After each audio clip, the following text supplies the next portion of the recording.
안녕하십니까. 탐사일보 TV입니다. 오늘은 한국 경제가 동시에 성장 기대와 치열한 현실 압박을 마주한 현재 상황을 심층 분석합니다. 최근 국제통화기금 즉 IMF가 발표한 한국 경쟁률 전망 상향과 서울 아파트 값이 역대 최대 수준으로 뛰는 현상은 표면적으로는 쌍방향 신호처럼 보이지만 그 이면에는 구조적 불균형이 깊게 자리 잡고 있습니다. 지금부터 이 두 꼭지를 하나로 묶어서 한국 경제의 현실을 진단하고 그 속에서 국민들의 삶이 과연 어디로 향하고 있는지 따져보겠습니다. 먼저 IMF의 발표 내용을 정리해보면 최근 세계 경제 전망 보고서에서 한국의 2026년 경제 성장률 전망치를 1.9%로 상향 조정했습니다. 기존보다 0.1%포인트 높은 수치입니다. IMF는 세계 경제의 완만한 회복 흐름 속에서 한국 경제 역시 수출 회복, 소비 회복, 기술 투자 확대 등을 배경으로 성장세로 돌아갈 가능성이 있다고 평가하고 있습니다. 이 변화는 단순한 숫자의 상승이 아닙니다. IMF는 과거에도 한국의 성장률 전망을 반복적으로 소폭 상향해왔고 특히 내수 회복과 글로벌 수요 회복이 구조적으로 이어질 경우 성장 기대가 더욱 높아질 수 있다고 판단하고 있습니다. 또한 IMF는 작년, 즉 2025년 성장률 추정치도 상향해서 0.9%에서 1.0%로 재평가했습니다. 이는 내수 침체와 수출 둔화 속에서도 최소한의 성장 기반이 있었다는 해석으로 보입니다. 즉 IMF는 한국 경제가 서서히 저점에서 회복 조짐을 보이고 있다는 시그널을 보냅니다. 하지만 그렇다고 해서 경제가 순풍으로 나아간다는 의미는 결코 아닙니다. 성장률 수치와 국민들의 실생활의 체감은 매우 다릅니다. IMF가 성장률을 높게 본 것은 수치적 회복의 신호입니다. 하지만 실제로 체감하는 경제는 다르게 나타나고 있어요.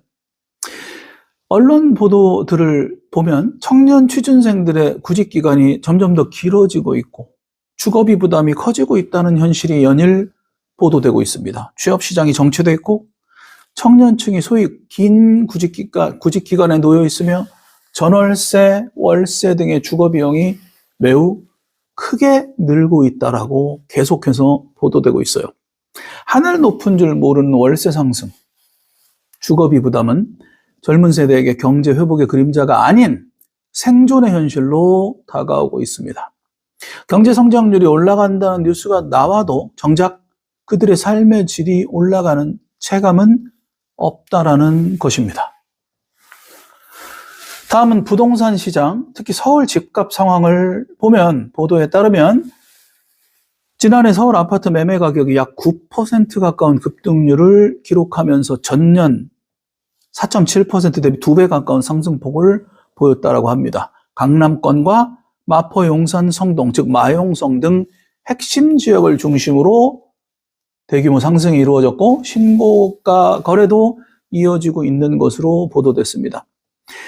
문제는 이 상승이 적은 폭의 조정이 아니라 장기적 상승 추세를 다시 한번 확인하는 포인트가 보인다는 겁니다.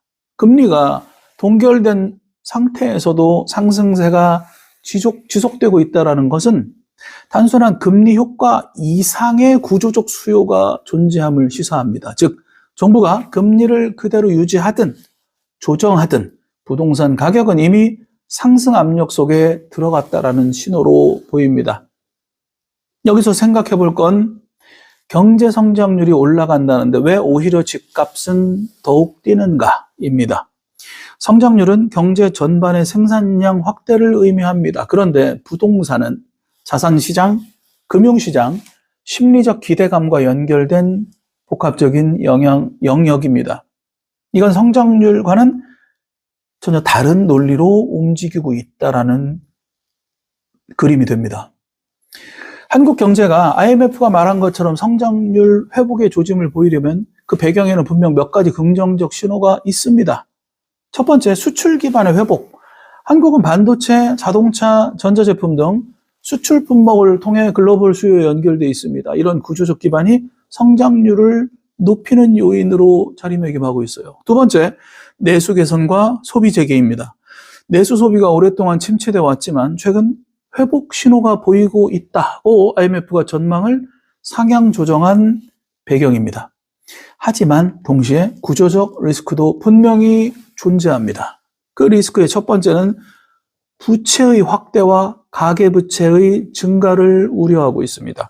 자산시장 과열과 가계부채의 동반 상승은 경제의 안정성을 송두리째 흔들 수 있습니다. IMF는 전 세계 성장률 전망을 발표하면서도 동시에 부채와 금융 안정 리스크를 경고한 바 있습니다.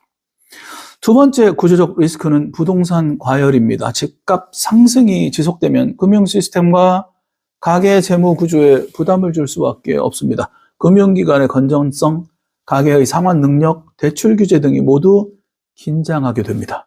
세 번째, 앞에서 언급한 청년층에 관련된 내용입니다.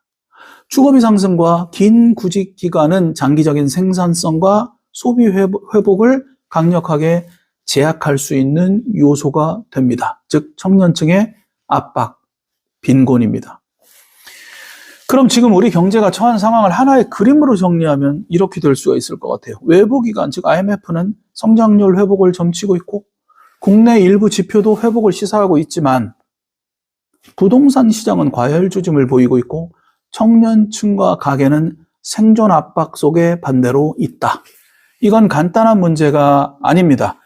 경제 성장률 상승이 돈의 흐름이 늘어난다는 의미라면 부동산은 그 돈이 어디로 향하는지를 보여줍니다. 만약 성장의 과실이 일부 자산시장으로만 흘러간다면 사회적 불평등과 세대 간 갈등을 더욱더 심화시킬 것입니다.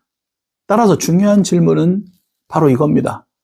성장률 회복의 혜택이 누구에게 돌아가고 있는가? 우리는 이 성장을 생활로 연결시키고 있는가? 이것이 지금 우리 경제가 던지는 구조적 질문입니다.